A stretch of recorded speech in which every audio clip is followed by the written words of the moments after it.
Alrighty, welcome back to Bullyball episode 4 with me, Alex, and my co-host Joseph. How you doing? Good. Welcome back to the Bullyball podcast channel. We usually talk about the bullies, right? The physical guys. Today we got the some combine talk for you, and I'll just say speed. Mm-hmm. That'll bring us right into it.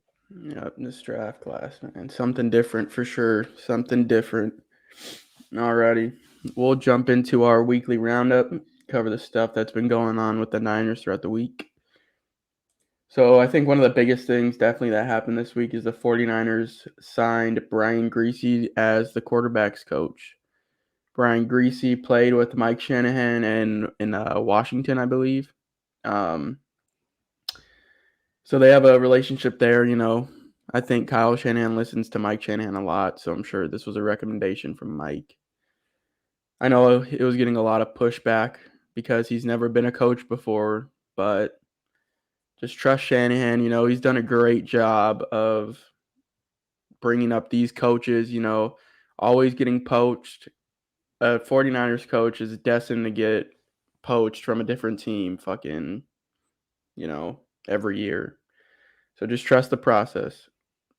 What are your thoughts on that? You know, um, a lot of people are panicking. He's never coached before. Just because you played QB doesn't mean you can coach QBs. He's just an analyst. Everybody starts from somewhere. Give the guy a chance. Shanahan has a good track record with coaches.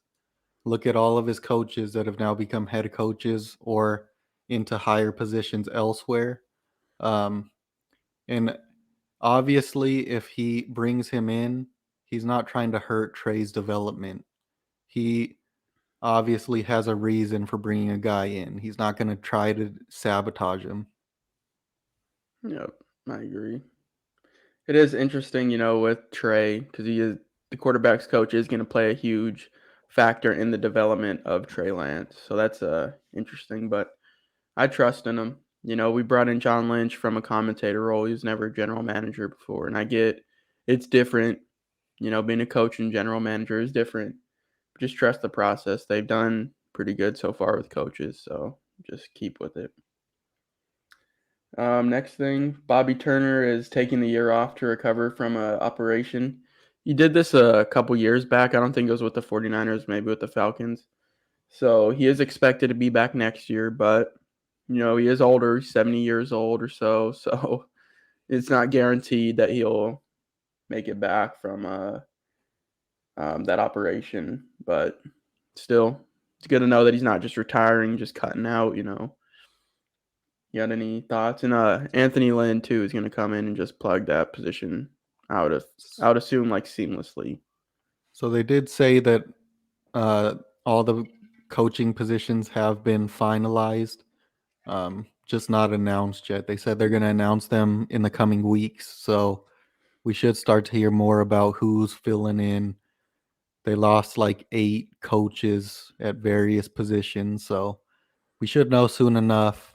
Um, like I said, not too big of a worry for me. Obviously, the turnover going to be a lot of changes, maybe some slow starts, but I believe in Kyle's philosophy with the coaching staff, so I'm not too Yeah. worried. In an interview with Matt Mayoko interviewing John Lynch, John Lynch said that Shanahan and the coaching staff stayed back because there is so much turnover. So he can get these coaches up to speed with the scheme, and then the coaches can know what type of players they want to bring in or what they should be looking for. So that's why the coaching staff stayed back from the NFL Combine. Um, Another big one that happened this week, which is interesting. I know a lot of people have a lot of differing opinions on it.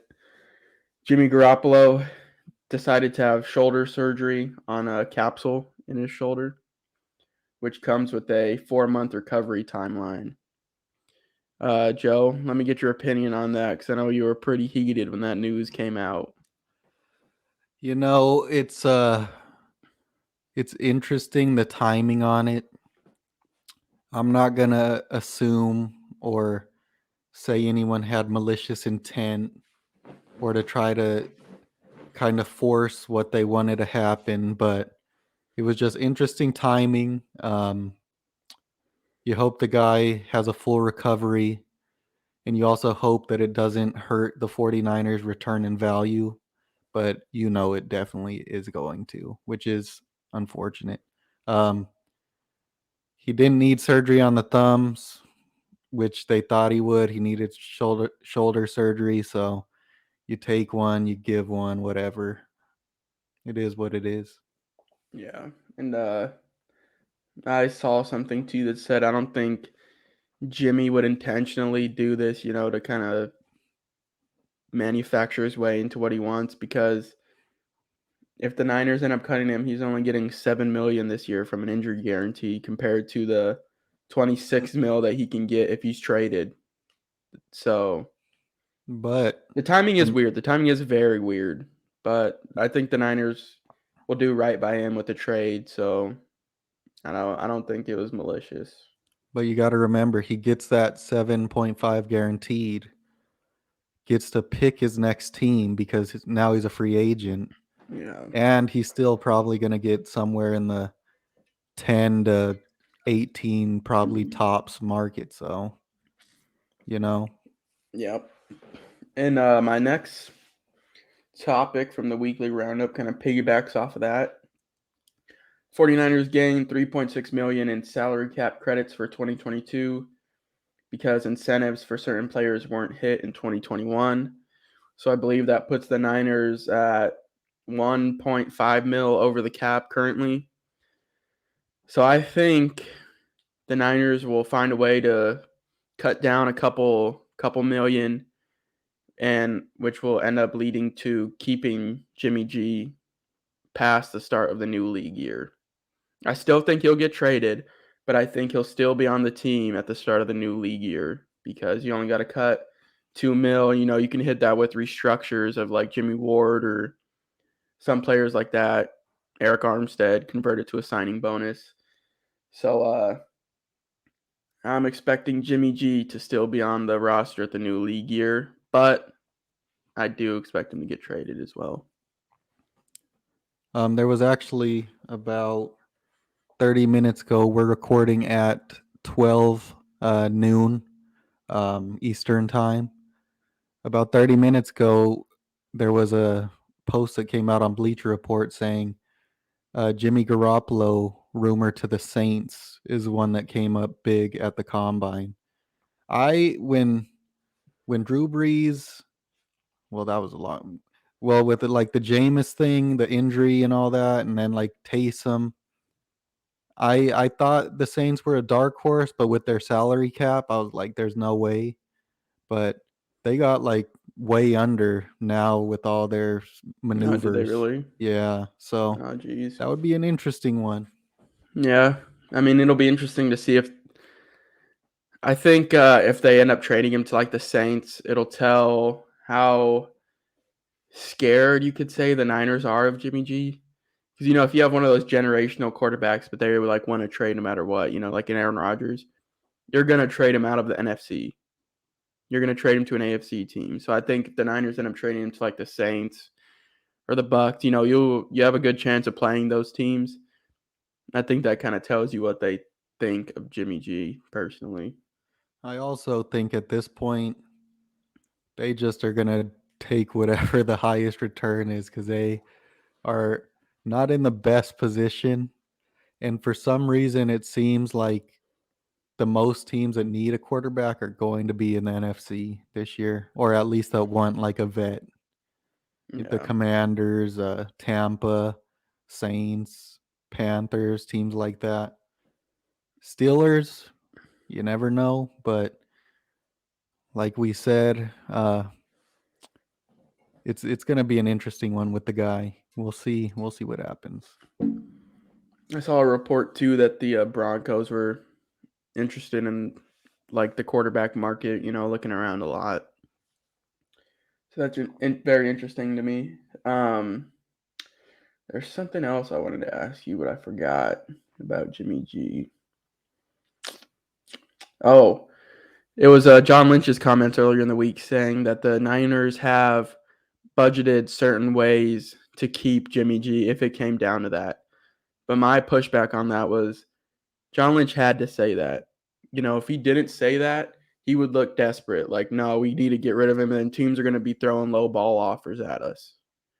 So if you say, we can keep him if we have to, and that's not a big deal, and he can compete with Trey Lance in the offseason, it makes it look like, okay, they can keep him if they want. I mean, I think teams kind of know. It's like a smoke screen. I think they know, but still, I believe John Lynch had to say that so he doesn't get lowballed or look desperate to get rid of him. Definitely. Yeah. It's 100% smoke screen. Every team knows it. Mm-hmm. It's he probably was talking to teams and was getting low ball answers. So then he had to go public and Yeah, say it. I agree. All righty. Do you have any other topics for the weekly roundup? Um Commanders supposedly made a big offer for Russell Wilson. Immediately was turned down. Um so they're players in the QB market, they'll probably come back to Russell with maybe a different offer. They're gonna throw one for Aaron, and they might even throw one for Deshaun. Who knows? But if all those ones get passed, then they might come around to Jimmy. We'll see what happens. And, the Commanders did say too. The Commanders head coach Ron Rivera did say, you got asked a question: would you rather have a rookie or a vet? And he said, I'd much rather have a vet. I think this team deserves a vet. So that's another interesting thing to look at for a possibility. Washington making a strong case, I believe. And then last one, weekly roundup for our channel, Bullyball. The wife bought us shirts. Let me see which way. That's We got clean. the It's shirt on. clean. Alex's is in the mail on the way to him right now. So hopefully by next podcast, he'll have it on. Yep. Thank you guys for supporting. Mm-hmm. Alrighty. You want to jump into this combine stuff? Combine, This crazy, com this combine has been interesting. I've kind of taken more of a deeper dive into the offensive linemen because that's something. Being a prior offensive lineman in high school, I like watching the O line. Underrated position in my opinion. So I have some good info on the O line, and then Joseph's been doing some more stuff about the skill players. So and also we still have all the DBs to participate yeah. today. So Mm-hmm. if anything crazy happens, we'll dive into it next week with them. But just so you guys know. Yep. Alrighty. Do you want to jump into your first thoughts or observations from the combine? Yes. So coming into this combine, this year I didn't watch much college football. I was just too busy, didn't have the time. So I knew the overall stance of like just the general populace said like, oh, this is a weak draft, you don't have the huge names. And I think people mostly base the draft status on the QBs and not the overall talent of the people in the draft. And I just got to say, after watching this combine, the speed and the athleticism just jumps out at every single position, too, not just one position. You're probably not going to have like a top 10 QB this year. You have some good guys still, but like the other positions are loaded with depth. Um, it's a good year to need speed guys, and that's a huge thing for the 49ers this year. If there's one thing they were missing on both sides of the ball, it was just that pure speed, and they can definitely get that this year. Yep, I agree. I got a tweet over here from Josh Norris on Twitter. Let me see if I can share it to the screen real quick.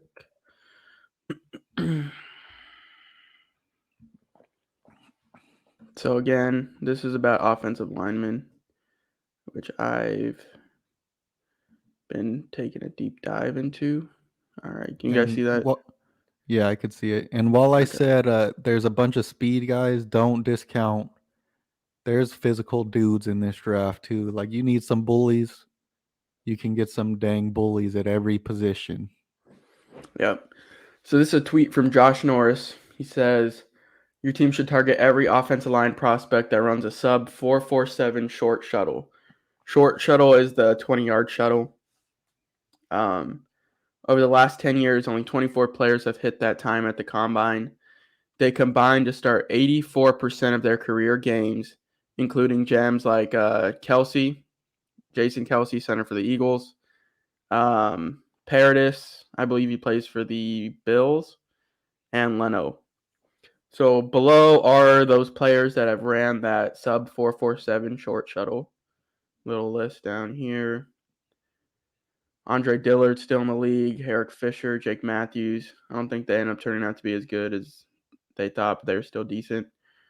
Ali Maripet plays for the Bucks, I believe. Didn't Joe he just Noteboom. retire? Yeah, he was the guy. Yep, 28, retired young. Questenberry. So, there's some good guys. And like you said, they started 84% of their career games. So that's an interesting stat to look at, and that's a wide sample size too. It's not like it's very small. And this draft, 4 new players entered that club. Offensive tackle Abraham Lucas, his draft stock shot up with his performance at the combine. And he looks good, He's a tackle, so he can move in space pretty well. I think him and Kellen Deitch from Arizona State as well. They're both offensive tackles, and Zach Tom. But I'll talk about these two first. So Abraham Lucas, Kellen Deitch. I think they'd be great swing tackles for this year. Possibly having to start if you needed them to, but Kellen Deitch specifically, I think, would be best at swing tackle. He came in kind of light. He was like 301 pounds, 6'6", so he's kind of bigger dude, but light in the ass, Get him in an NFL weight room, let him put up some weight, let him gain some mass. And I think if he can get that mass, he can be a starting tackle for the 49ers for years to come. He's great in space, can get to the second level easily.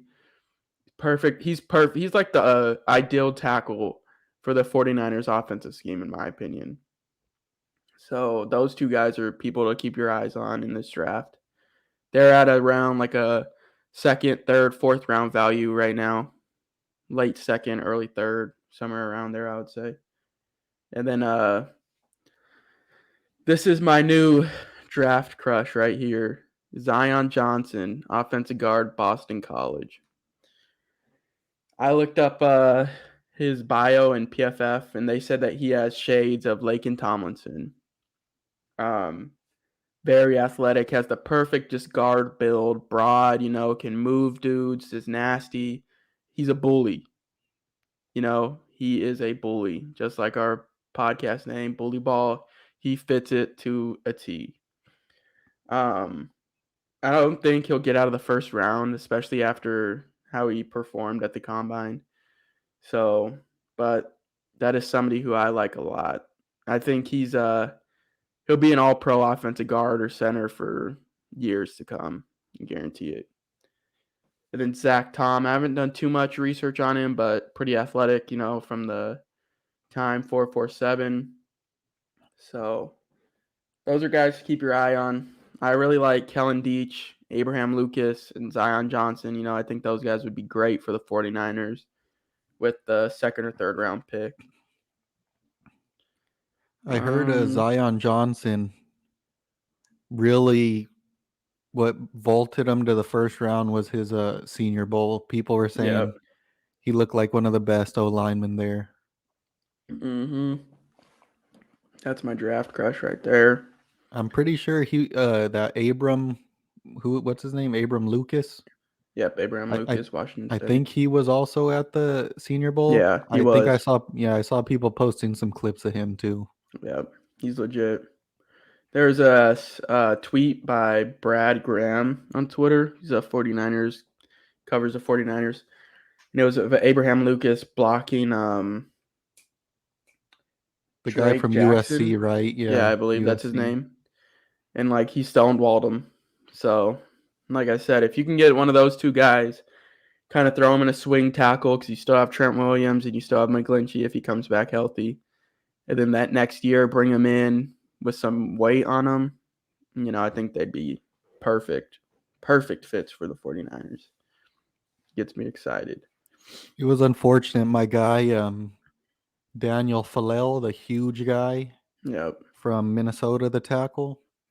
He weighed in as the heaviest guy at the combine. I think it was 386, but he all he did was bench, and I think he put Yeah. up the most reps at bench, but that's all he did. So little unfortunate. Wish I could have saw some more stuff Yep. from him, but So this was another tweet by him, by Josh Norris, about the 3-cone drill for the pass rushers. And he said a sub 689 is ideal. This stat looks even better with the emergence of Max Crosby, Tyus Bowser, Harold Landry, and Sam Hubbard for the Bengals. Here's that list.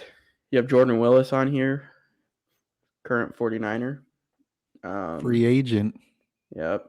Joey Bosa, TJ Watt, Trent Murphy's pretty good. Harold Landry, like we said. So, those are some legit dudes. Two guys added to that list. Aiden Hutchinson, who will probably go first, at least top 5. And then Trayvon Walker. So those are, I think Trayvon Walker will be gone in the first round, right, from Georgia. Yeah, probably top 15, maybe Yep. 20. So those two dudes. Oh, here's the rep from Abe Lucas right here. Drake Jackson sets his feet, hands inside, wide base, stonewalls him. Good rep. Good rep. Here's some other tweets that I thought were I did interesting. see the one about Lakin. Yep. It's looking like he's probably going to be moving on unless the 49ers are going to get some sort of hometown discount, but Yeah. Because I don't he's think going the to Niners be, can afford to get into a bidding war, with yeah. any of these teams.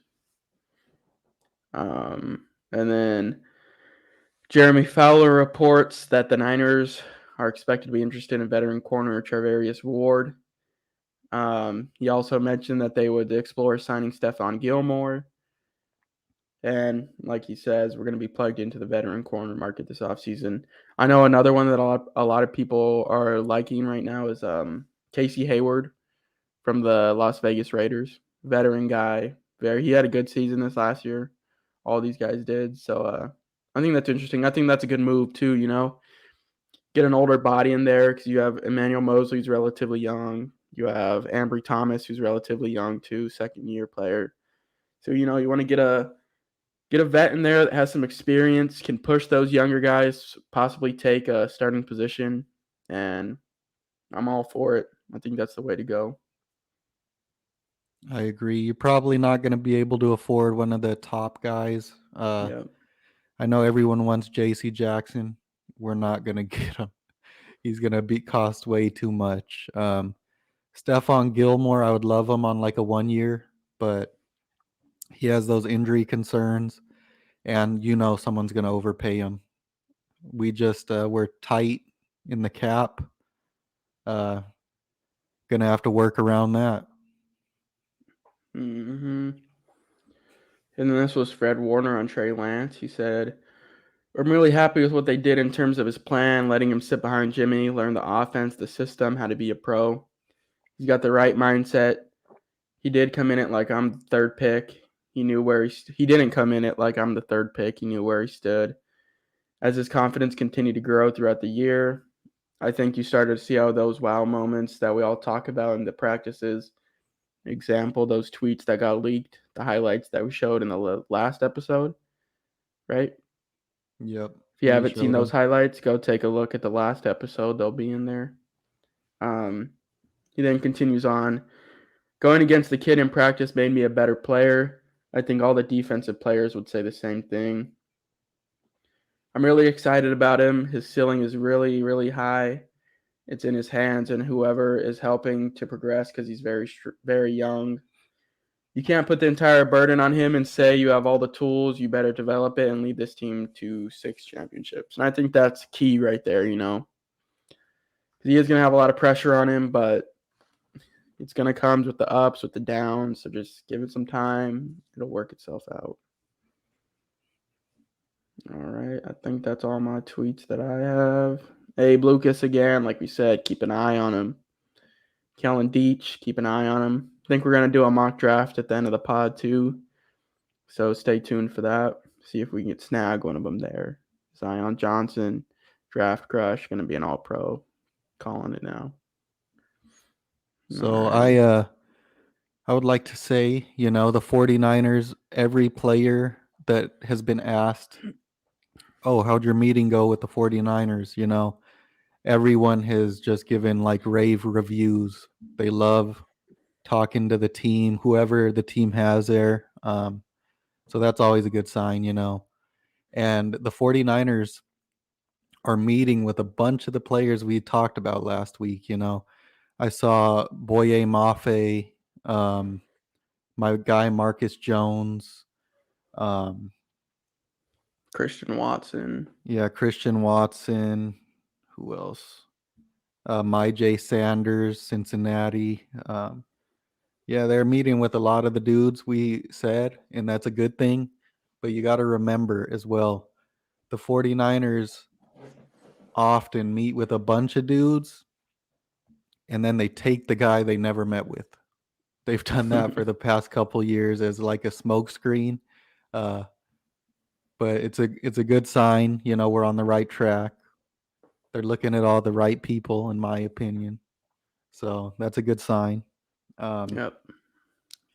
Some of the things to note that when I've been watching the combine this week, I know we're not probably looking at quarterbacks in this draft, maybe as a backup, but one guy that really stood out to me was Cole Kelly. He's a small school guy. He's 6'7", 250, and he ran a 4.9 40. I forget what school he's coming from, but he was at, I think it was Arkansas in the SEC and then transferred. But just watching the combine, I was watching the receivers, and this dude his ball placement looked like top 3 quarterbacks there. Like he was dropping the ball in right where it had to go. He was pushing the ball down the field.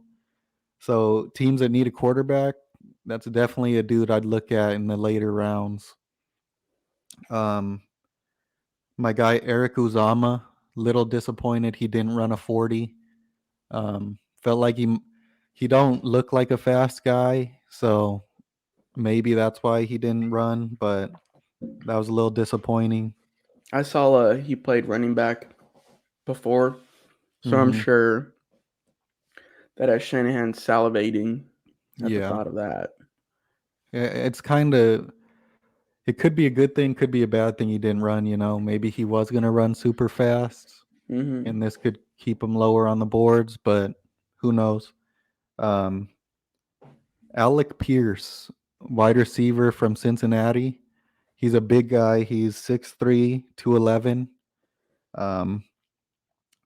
He didn't really look like he was a deep threat at Cincinnati, but he didn't look like a burner. You know what I mean? He ran a Kind of like a Jordy 4.41. Nelson type. Yeah, he ran a 4.41 official. And so I went back and I was watching people break him down, and he's jumping up my board. I would consider him one of my top wide receivers I would take on the 49ers in the middle rounds. Yep, I agree. Another guy, J. Sanders from Cincinnati. He weighed in at like 225 pounds. Was he He's the a guy that D. would end up being the lightest, like a DN to Yeah. ever weigh in at the combine or something? Yeah. And they said he was sick. He weighed in, I think, at like 240 at the Senior Bowl, but like 225, that Yeah. I don't know. That's kind of I would stay away. Mm-hmm. We had Tyquan Thornton, wide receiver Baylor. Looked like he ran the fastest 40 ever at the combine, but then Yep. they changed it to a 4.28 official. He's 6'2", 181. Um, I went back, watched some highlights, some tape. Eric Crocker is currently doing a breakdown on him. He looks good, more of a developmental prospect.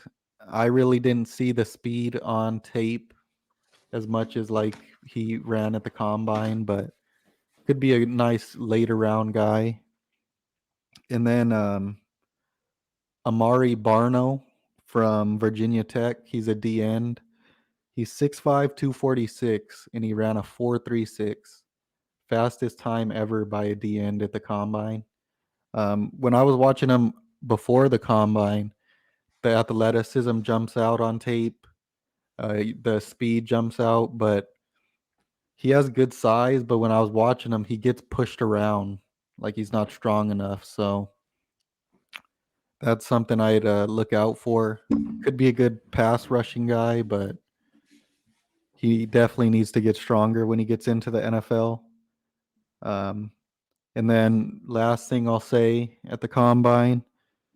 Oh, I forgot your guy Calvin Austin. Great combine.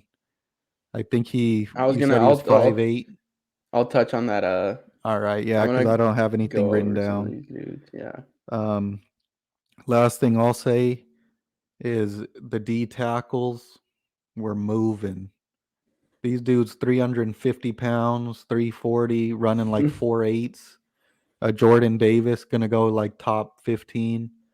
Dudes are like That was 350 pounds and ran like a what 4.8 or 4.79 or something. that was the craziest thing I've ever seen. He's legit because I was watching some O line tape, and that dude is just in the run game, like just a monster, just huge. He's so big, it's crazy, and then to run that Defense fast. defense wins championships as you saw from Georgia this year. That that entire defense, the athleticism, the talent, insane. He jumped really well too, which is surprising for how big he is. Like that dude's a physical specimen. It's crazy. It's Oh, crazy. one more last one and then you jump in, but I know 49er fans love Christian Watson. I said last week before the combine he is not going to be there. And then he came to the combine, measured 6'4", I think like 225 or something, and he ran like a 4.38. And Yeah, and his testing was great as well. So, I would love to have him.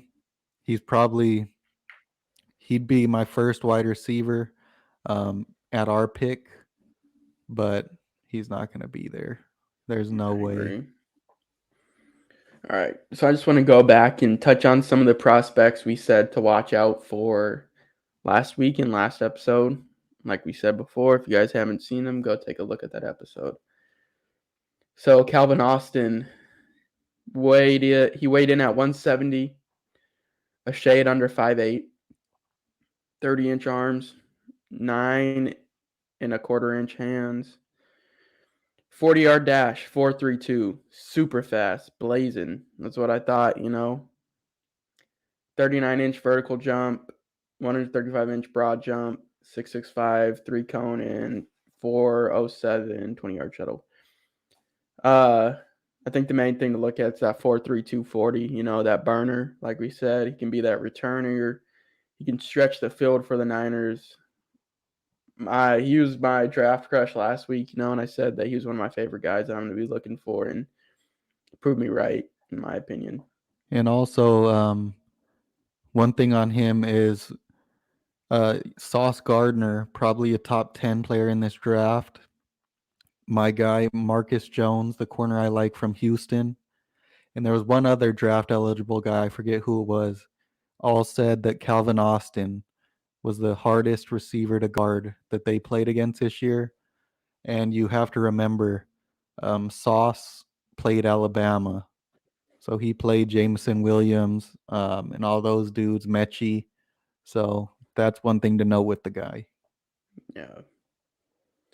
Next guy, Dylan Parham, the guard from Memphis. You know, he's one of my favorite players going into last week, too. He weighed in at 311, 6'3", 33 and a 1/8 inch arms, 10 and a quarter inch hands. So this is great to me. You love to see it. 4.93 40-yard dash. Super fast for a guard of that 300 pounds moving that fast. 4.7 short shuttle. You know, it's not like that 4.47 that we talked about earlier, but still, that 40-yard dash shows you that he has speed, he's athletic, he can get to the second level. So I'm still all in on Dylan Parham as well. I think his draft stock definitely jumped with his combine performance. And then last guy, Travis Jones, D tackle from Connecticut. You know, we talked about him last week as a run stopper, you know, just that plug in the middle of the defense. He weighed in at 325 pounds, 6'4", 34 and a quarter inch arms, 10 and a quarter inch hands. Ran a 4.92 40. Way faster than I was expecting. Way faster. And he had a 4.58 20-yard shuttle, which is impressive too for him being that big.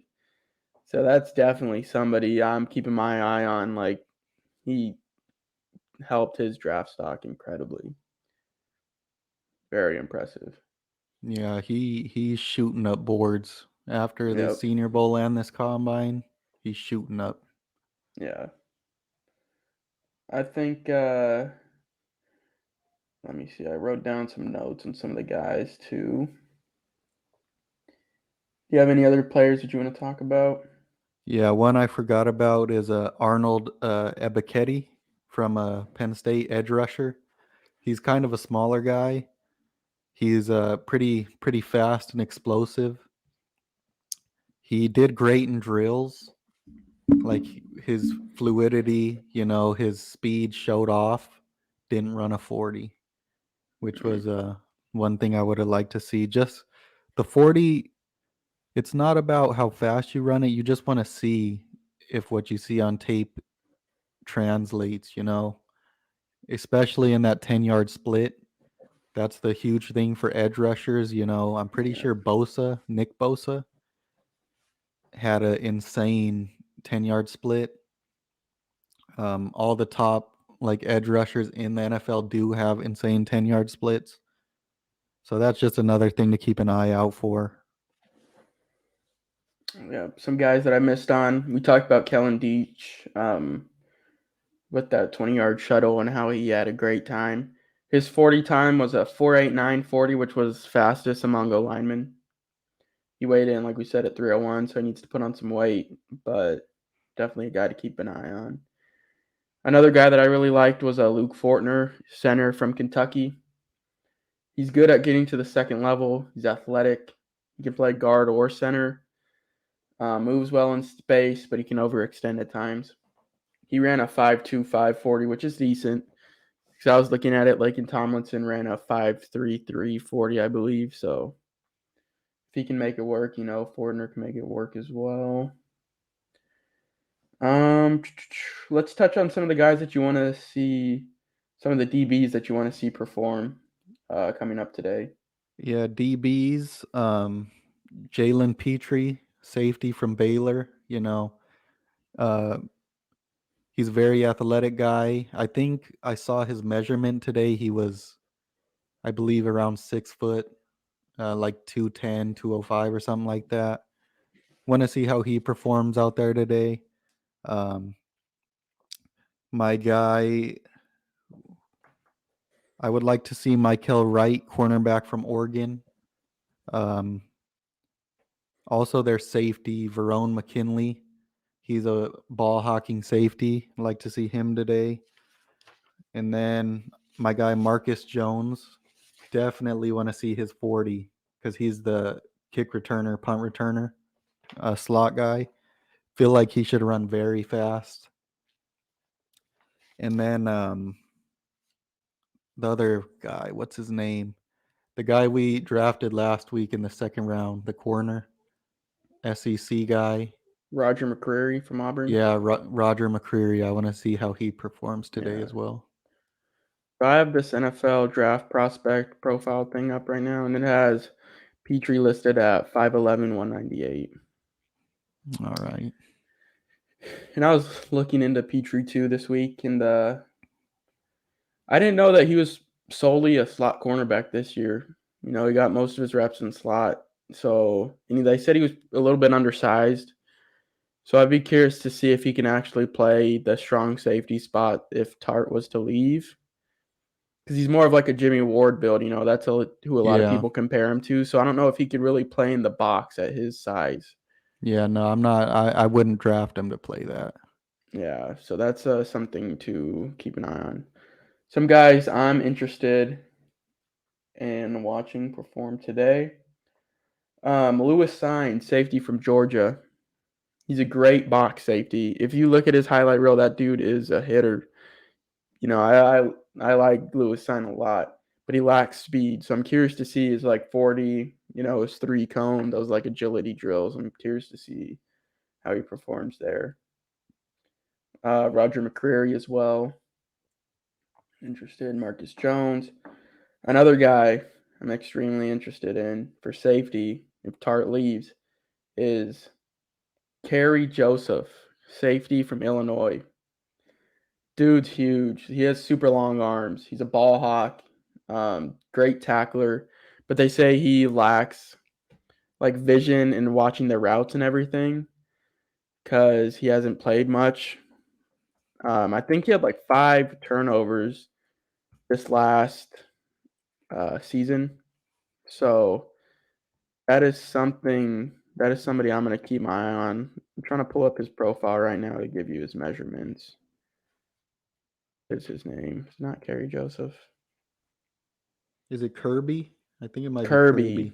Kirby, I think. I think you're right. Let me look. The 49ers also met with a safety.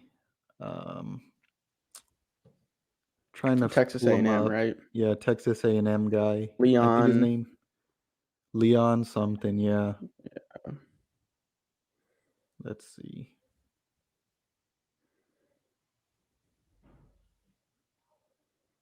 Leon O'Neal. Yeah, Leon O'Neal. Yep. Yeah. I uh I pulled up some highlights of him real quick when I saw that. Looked decent, more of a box guy.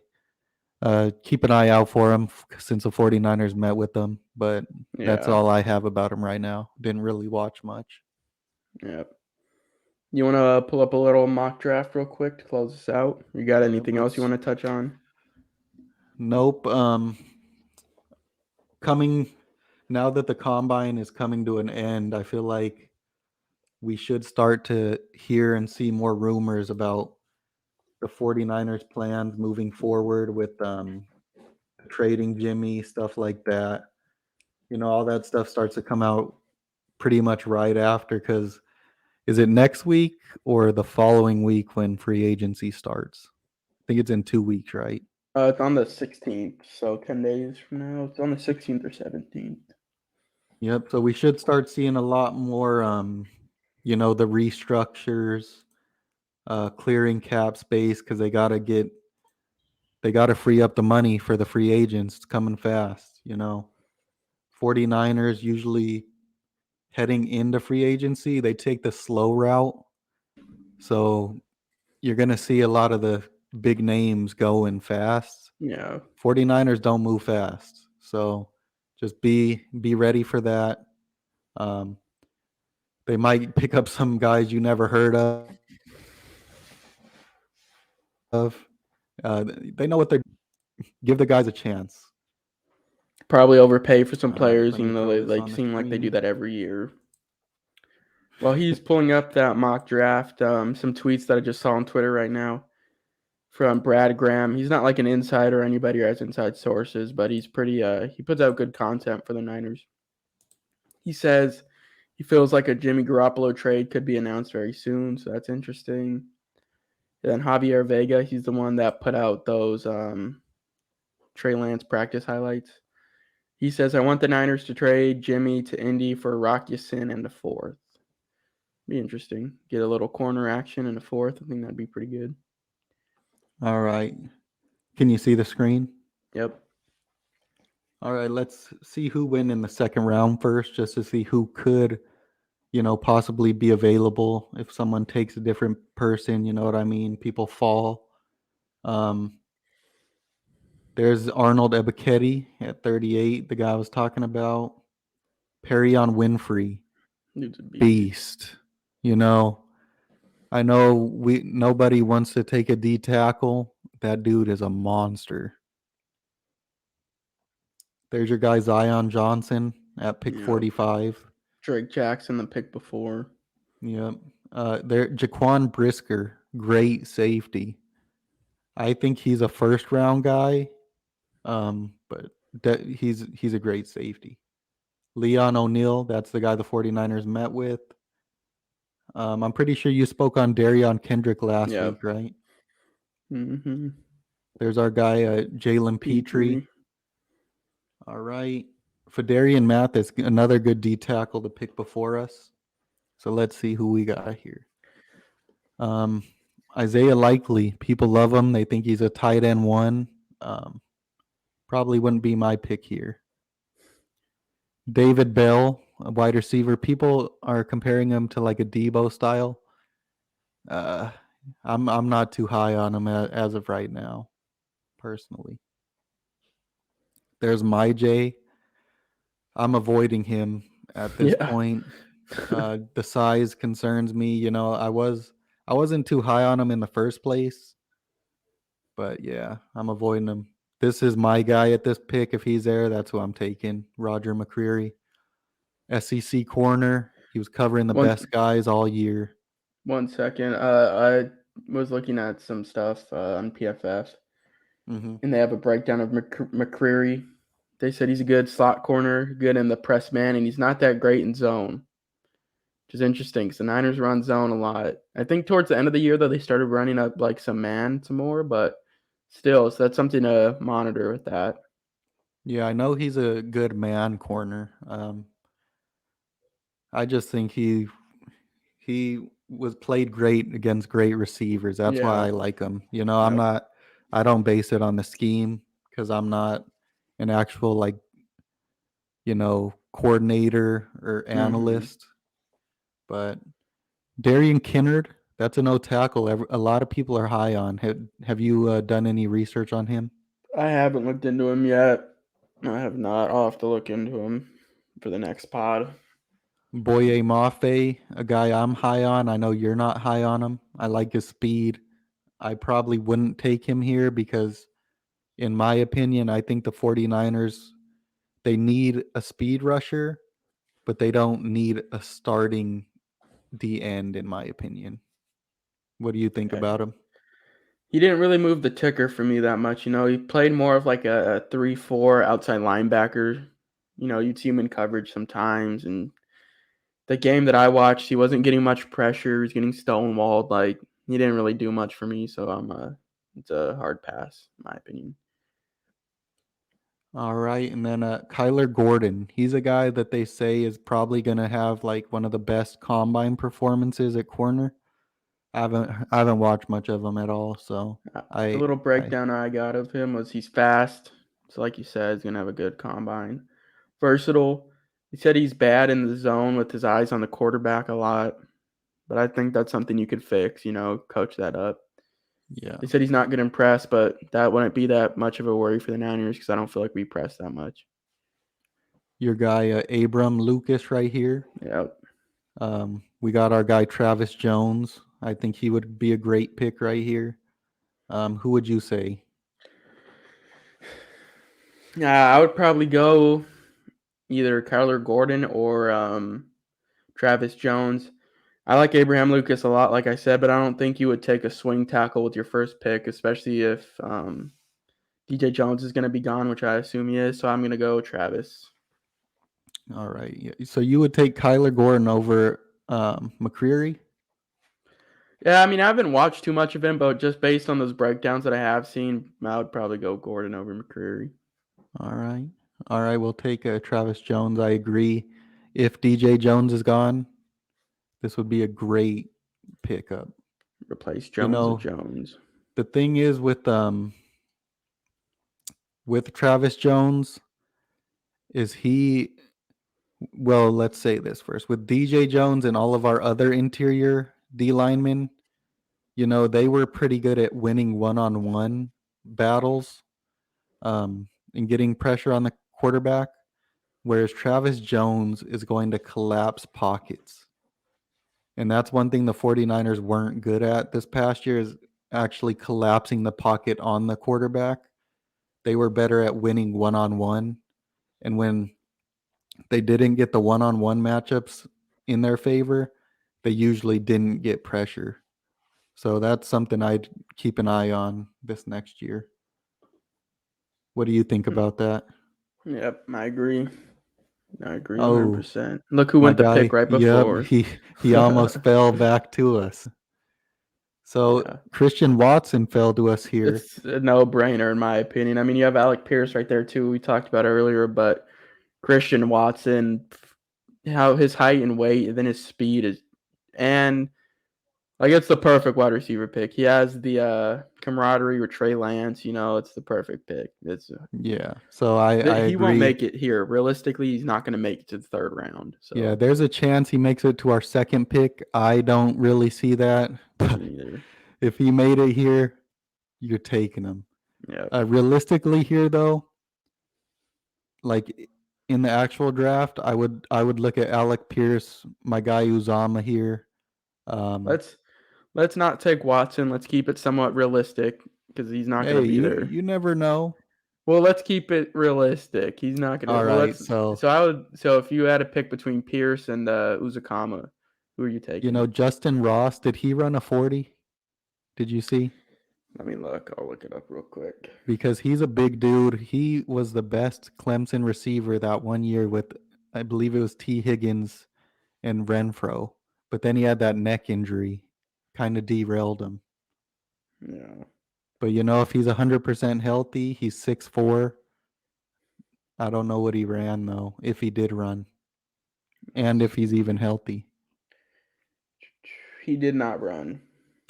Unfortunate. He only did bench and he had 11 reps. Sky Moore, he's a receiver everyone loves now after this combine. He's a smaller guy though. So who are we picking between? Uh, was Uzakama still up here or no? Yeah, Uzakama's still I'll available. let you pick this one between Uzakama, unless there's somebody else that you see. But I thought we were going between Uzakama and Alec Pierce. Yeah, there's your guy Kirby Joseph. He might be available at our next pick though. Yeah. Um, it's a tough one. This is a tough one. I'd be happy with either. I like them both. I feel like Uzakama gives you more of like a Debo style player that's a little bigger than him. Doesn't have the explosiveness that he has though. Alec Pierce is gonna win one on one. In the Great slot. route runner. Yeah, big dude. He can get the jump ball. Um, make the decision. Let's see. Go I for would it, go Pierce. Pierce. Yeah, he Yeah. he really rose for me after this combine forced me back to go One watch thing him. that they said was interesting was that he got locked up against Alabama. And those are the dudes you're going to be playing in the league, so that's something Yeah. to keep your eye on. Also, my guy Marcus Jones played him very well, and you got to remember my guy Marcus Jones is 5'8". So Best returner in college football. just saying, yeah. All right, so with our next pick, have you done any research on this dude, Bernard Rainman, O I tackle? I saw that he ran pretty well, I believe, so I haven't done much besides that. Khalil Shakir, he's a great route runner. He ran fast at the combine. A guy I would look at maybe with our second, third, or fourth round pick if we didn't take a receiver already, obviously. What was that? The Minnesota guy that you said, Raymond Bernhard Rainman, or something like that. Bernhard Raymond. Let me see if they have the little breakdown right here of them. 6'7", 305, large blocker, looms over opponents. Say he's pretty athletic. He's explosive off the line, mobile at reaching the second level, good lateral burst, solid So flexibility. he ran. Oh, okay. Yeah. So wow, he ran a 5:05.40, which is Not bad. pretty good. Weighed in 6'6", 303. And his 20-yard shuttle, which we talked about before, how you wanted at around like a 4.47 or lower. Mm-hmm. He ran a 4.49 20-yard shuttle. Nice. So, and he had 30 bench reps. So, I definitely look at him here. You yep. also have your guy here, Kirby Joseph. Kirby. Hmm. And you also have James Cook here, running back that the 49ers met with. Great player. Would not take him here. Not a need. Not Yep. enough of a need to take him. You still have all these. So who our first pick was Travis Jones, and then Alec Pierce. I would say I here picked this this last Bernard. one. Who would you pick? I would say Bernard or your guy Kirby Joseph. Yeah. I haven't watched any Kirby.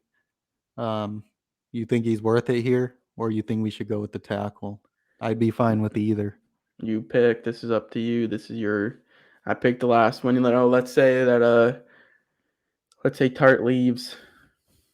Tart leaves. I'm taking Kirby here then, Okay. just because I don't know anything about that O lineman. Yeah. So Kirby, you preach turnovers. We need more turnovers from our secondary, and I think Kirby can do that because he's a yep. rangy safety. Can play that one high and just get to sideline, pick off some passes. So I think that's a good pick. So now here at this pick, I see a lot of great value guys. Fourth round right here. We got James Cook still here. He is my ideal third round back, or I mean, not third down back, not third round. Um, Jamichael Hasty didn't have it. James Cook has it. Great receiving back. Cam Taylor Britt, this corner, I've heard good things about him from what I've seen. Brian Robinson Jr., physical running back.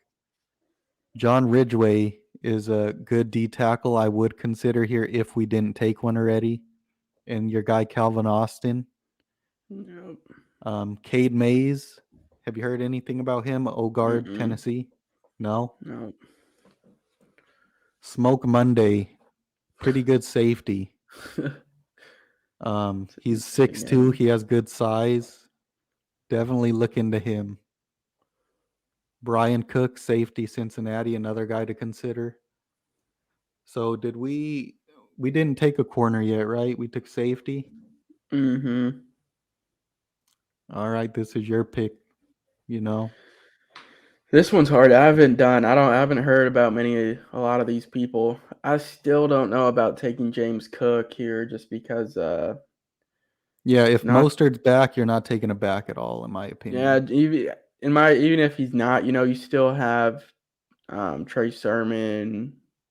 Uh so I probably would pass. No, that'll probably be against a lot of people's opinions. Calvin Austin I really like, but we already took Alec Pierce, so that kind of takes away from that. I'd probably go that Cam Taylor Britt if he's a decent corner. No breakdown on him. See this Cade Mays guy. Versatility. They say there may not be a more versatile O lineman in this class. Starting time at 4 of the 5 O line positions and seen significant reps at center. Mm. Might be a guy you'll have to look into for I'd us. I would probably I'd probably go him. We haven't taken an alignment yet. Cade And Mays. let's say we got that veteran corner in free agency. So Yep. I would go Cade Mays, fill that Oh, line. I just saw Cole your guy. Strange, Yep, I just saw Donovan him go. West. Those are two good guys. I didn't see him on the list. All right, here I would probably. Oh, Oh, I there's my already know. guy. I already Oh, know who there's I'm your going. guy. Yep. Your guy Kellen Deitch and my guy Marcus Jones. I would also consider Tyreek Smith, edge from Ohio State here. Good player. I don't know why he isn't talked about higher. You know, Another guy that it was interesting that I Amir thought was Barno. oh yeah, that guy, the fast D end. Go up a little bit. When I was watching Senior Bowl highlights, O line, D line 101s, the guy that I haven't looked into him at all, but I kept seeing him like pop up beating players. Was that Ochito Ogbania, D tackle from UCLA? I haven't done anything, but like I said, I saw him beating a lot of the linemen. Interesting. So who would you go here? Since we already took that Cade Mays, realistically with that pick, if I would have seen Kellen Deitch on there, I would have taken Kellen Deitch over Cade Mays, but I didn't see him on the list. So let's say we took Kellen Deitch the pick before, I would go with your guy, Marcus Jones. Even if we had already taken a corner at this point, I would still consider Marcus Jones because he is that kick returner that we need, and he's a slot. You know, Kawan is probably leaving. You're going to need a slot corner. Yep. All right, look right there Still there, with our take next him. pick. Too easy. Yep. So we'll take him. Let me just see who else is available around here. Um, Nobody really jumping out at me. Your guy Bo Melton a little bit down the screen. Yeah. We didn't even really touch on him. That's somebody who I think can play like a Debo Samuel type role. He's real versatile. You know, he can hit him on the end arounds, um, stuff like that. Put him in the slot, do a couple things, stretch the field. He ran pretty fast too. If I can pull it up real quick. Bo Melton ran a 4.34 40. So Pretty good. All right. So with this pick, have we touched edge at all? I don't think so. Can you go real quick while we're talking about it? Can you go to the tight ends? Tight ends.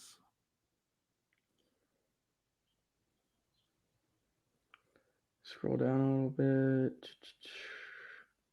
Hey, look, you didn't reunite Christian Watson with Yeah. with Trey Lance. You could get Babbage. Babbage is all over Trey Lance's highlight tape. Mm-hmm. So one of those dudes that ran super fast aren't there. I don't think. I don't see them. Yeah, I don't see those So guys we were seeing.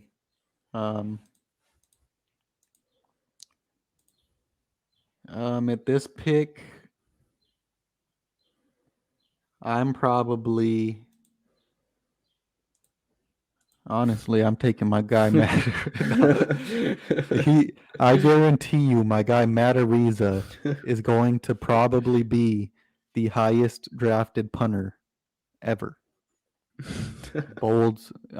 There might have been some crazy one back in the day or something, but the dude, and I know you, he's growing on you.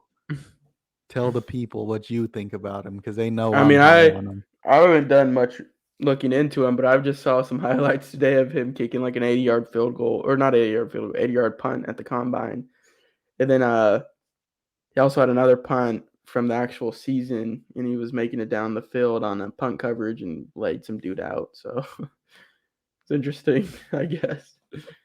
So my guy Noah Ellis is here. Huge guy. We took Travis Jones already. Uh, funny thing at the combine is Noah Ellis ran like almost right after Jordan Davis, and they weigh about the same. And you saw Jordan Davis run like a 4.8, and then my guy, poor Noah Ellis, had to come up and he ran like a 5.3 or 5.4. Yeah, that's not even But fair. Yeah, Another guy, they're totally different. another guy that I see right there that I've looked into is the Blaise Andreas from Minnesota. Plays like guard center. He performed pretty well. Very versatile guy, second level type of dude.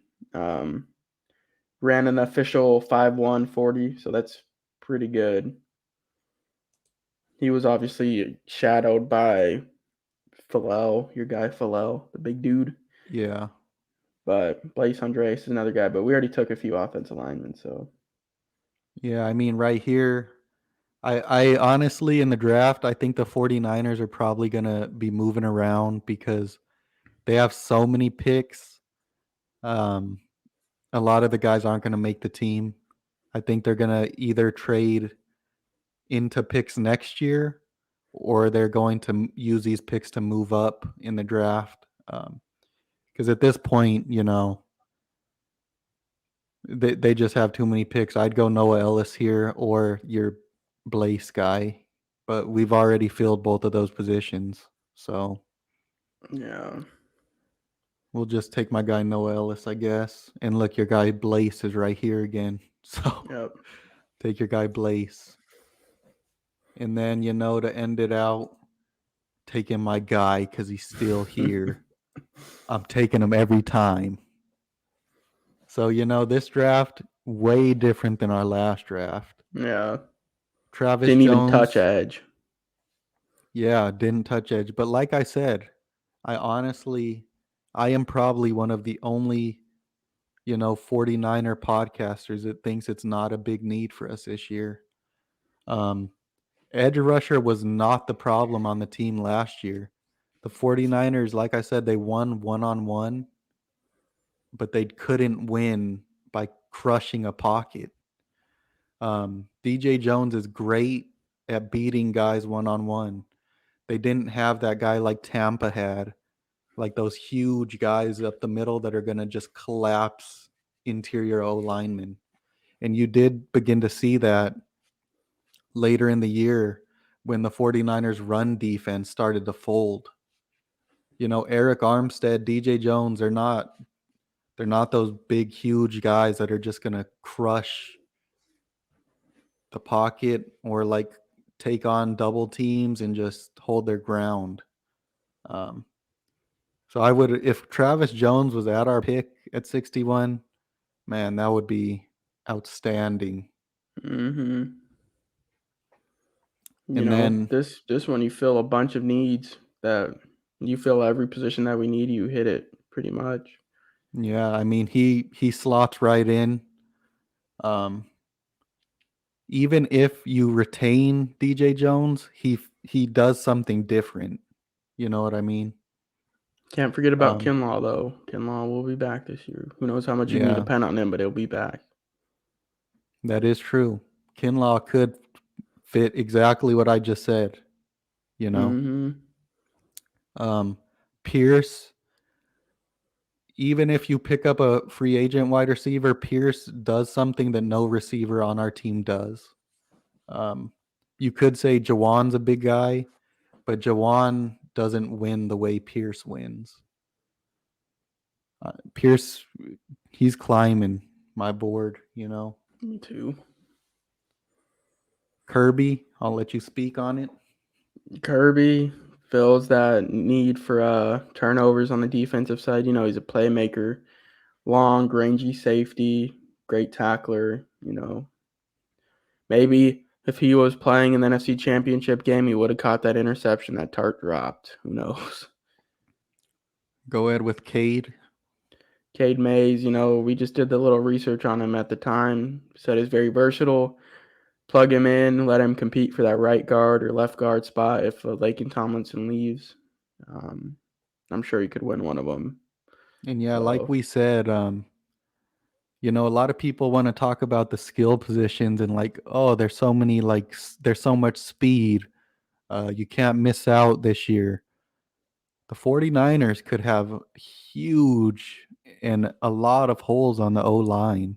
Like when free agency kicks off, if you see Lake and Tomlinson leave, and then let's say Alex Mack decided to retire.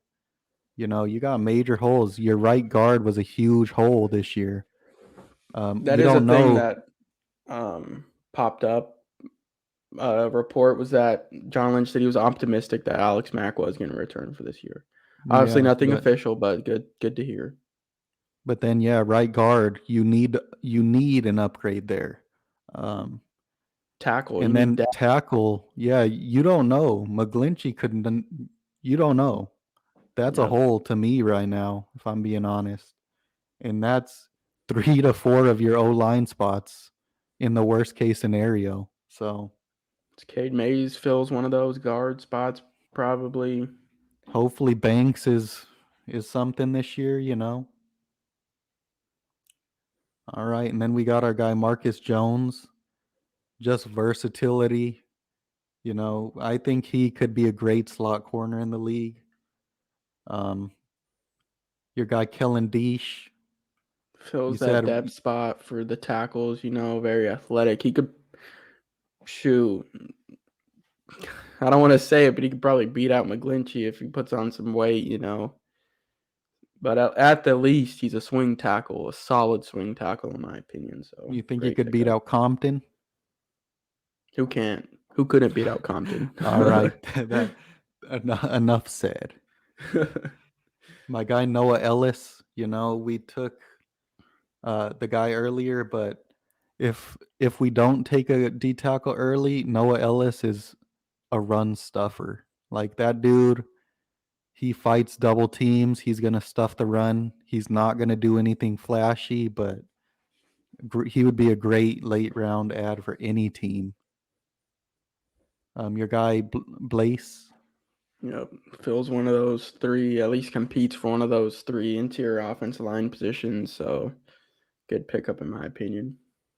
And last pick, our punter from San Diego State. Like I said, I personally believe he'll probably be the highest drafted punter. Um, Dude can kick 50-yard field goals. He can punt 80 yards. I remember seeing someone talk about San Diego State in their bowl game this year, and they're like, the reason they are here is because of their punter. And Safe to say that's your people, draft crush. uh, I'm just saying, man, I was very upset this year with Wishnowski. We're punting from our 10-yard line or 20-yard line, and they're getting the ball at the 50. Like, you're putting your Yeah, defense at a terrible disadvantage right off the jump. Um, and then, Robbie Gold, we all loved him in the playoffs. People hated him during the regular season. Said he was getting paid too much. He got hurt the past 2 seasons. It would be good to have a punter that could actually, kick an extra point if you needed him to. But, our mock draft changed from last week to this week. It's going to keep changing throughout the process. Once free last thing. agency kicks off, Sorry. it's going to completely change our draft again the following week. So, that's how it Something to goes. keep your eye on. Niners did sit down with Carrie Joseph, the safety from Illinois that we talked about. So Oh, was that today? it was yesterday. Nice. Yep. Yep. All right. You got any closing thoughts? We ran a little long today, but we went over a lot of stuff. There was a lot to cover. Great combine. These players came out and they showed out. They proved a lot of people wrong. I'm excited for free agency. You know, thank you to all the people that cover the 49ers.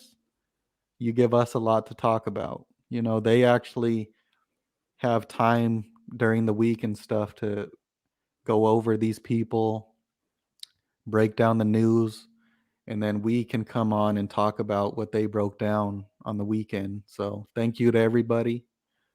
Yeah, that's it for me. Go ahead. Like I said, I'm still expecting Jimmy G to be on the roster by the new league year when it comes around. So I'm hoping though that he gets traded within this next pod. Hopefully we can be, hey, Jimmy G's gone, got a first round pick. So Hey, if we get a top first through third round pick, I'm coming on with my shades on. I think if Jimmy G does get traded, we'll do a little emergency pod and hop on real quick and break down the trade and everything and the implications for the future. So we'll Yeah. touch on that if that happens this week.